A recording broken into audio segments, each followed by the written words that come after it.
Let's shift our attention to Taiwan. China is still fuming. American lawmakers are still needling China. It began with Nancy Pelosi, and yesterday another group of US lawmakers landed in Taipei. They say they're there to prevent a war.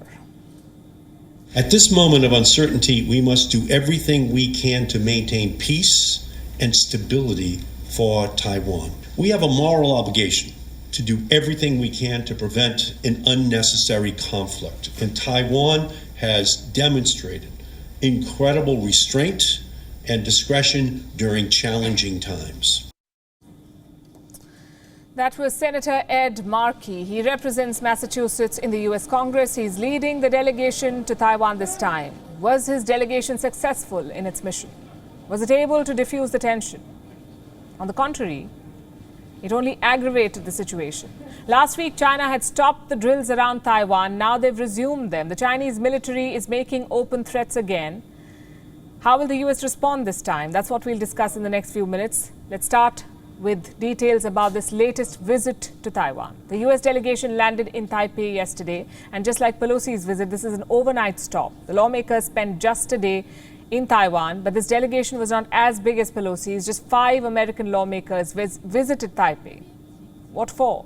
They came with an exhaustive agenda: U.S.-Taiwan relations, regional security, trade and investment, global supply chains, climate change, all sorts of things. Now, these lawmakers want to work with Taiwan on all these fronts. That's what they say. They're sending a big message, because this was a bipartisan delegation, meaning both Democrats and Republicans were part of this group. So both American parties are trying to show their support to Taiwan. For Taiwanese President Tsai Ing-wen, this is an opportunity. She's trying to rope in as many allies as she can. Russia's invasion of Ukraine earlier this year has shown the threat that authoritarian nations pose to the global order. More recently, China has been conducting prolonged military exercises in the waters surrounding Taiwan, greatly affecting regional peace and stability. We are engaging in close cooperation with international allies to closely monitor the military situation.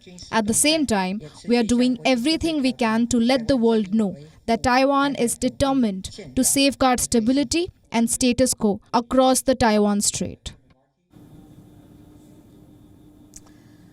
So those are the stakes: the safety of the Taiwan Strait and stability of the Indo-Pacific at large. The U.S. is trying to normalize visits by its lawmakers to Taiwan. It is forcing China to get used to them, at least hoping that China will get used to them.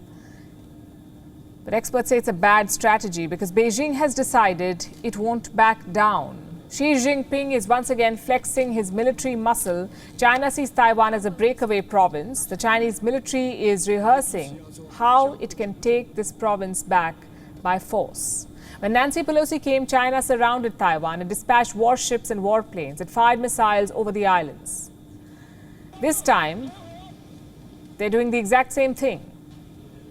No change really in Beijing's approach on how it is going to make its point. Reports say 30 fighter jets took to the skies today. 15 of them crossed the median line of the Taiwan Strait. The median line is the de facto border between Taiwan and China, and the Chinese have been crossing it regularly.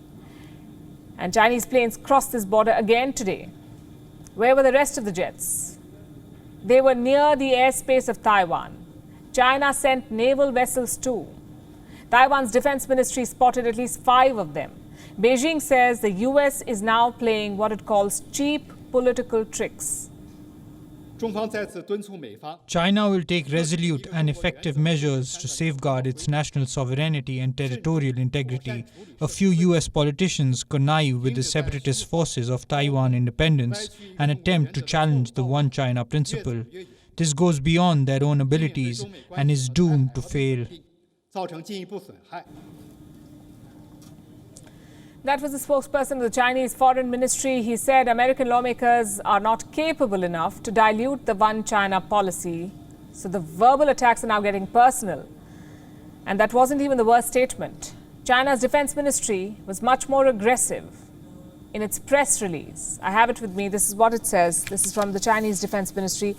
The Chinese People's Liberation Army continues to train and prepare for war, resolutely defends national sovereignty and territorial integrity, and will resolutely crush any form of Taiwan independence, separatism, and foreign interference. So the warning is clear, has been clear for a few weeks now. China says the PLA is preparing for war. It is threatening to crush Taiwan's hopes of independence. The China-US ties have hit rock bottom, and Taiwan could become the next casualty of this fallout. WION is now available in your country. Download the app now and get all the news on the move.